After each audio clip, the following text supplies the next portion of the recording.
In the movie Rubber, Quentin Dupieux, creator of this film, adds in some interesting elements.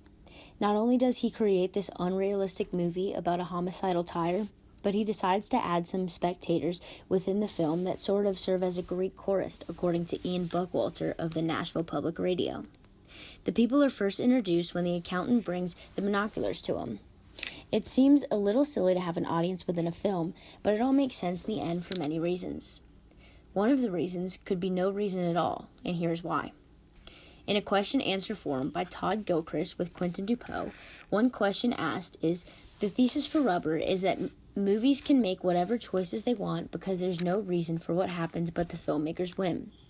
Did you ever have a no-reason moment of your own while watching a movie that particularly inspired you?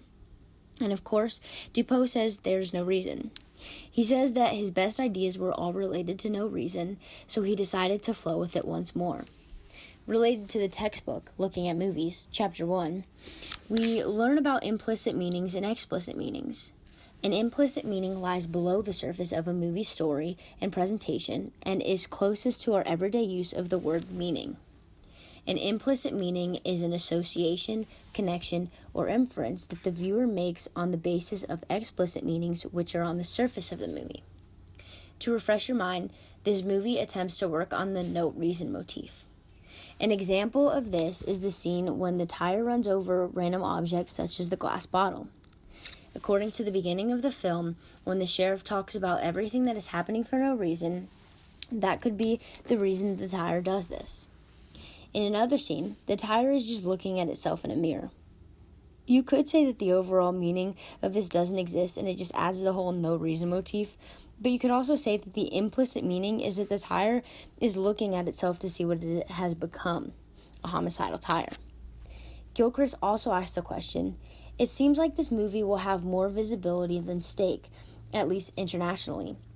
Is this an effort to venture into more mainstream or commercial filmmaking? And the response is something you could probably expect. Basically, Dupieux says that the reason he filmed this in English is because he can let the movie be shown to a new audience, but he still wanted to be a free artist. He didn't want to commercialize his film, he just wanted to do whatever he wants to impress himself and just shares art with others. He still wants to be in control with an open-minded, cheap film rather than having his filmmaking experience as a job.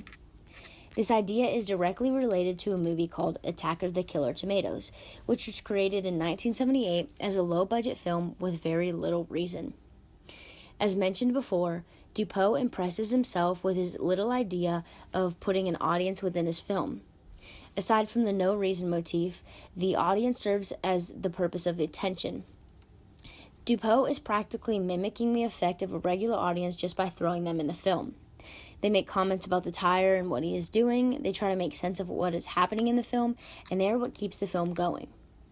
Later in the film, the accountant brings poisoned turkey to the audience within the film and kills all but one. The sheriff thinks that the whole audience is dead, so he breaks the news to his crew that this whole movie is fake and proves it by letting somebody shoot him. Well, then the sheriff finds that one of the audience members is still alive, so the show must go on. It is clearly not until the last audience member is killed by the tire that the movie comes to an end. Clearly, Dupieux is saying that in order for the movie to happen, an audience must be present.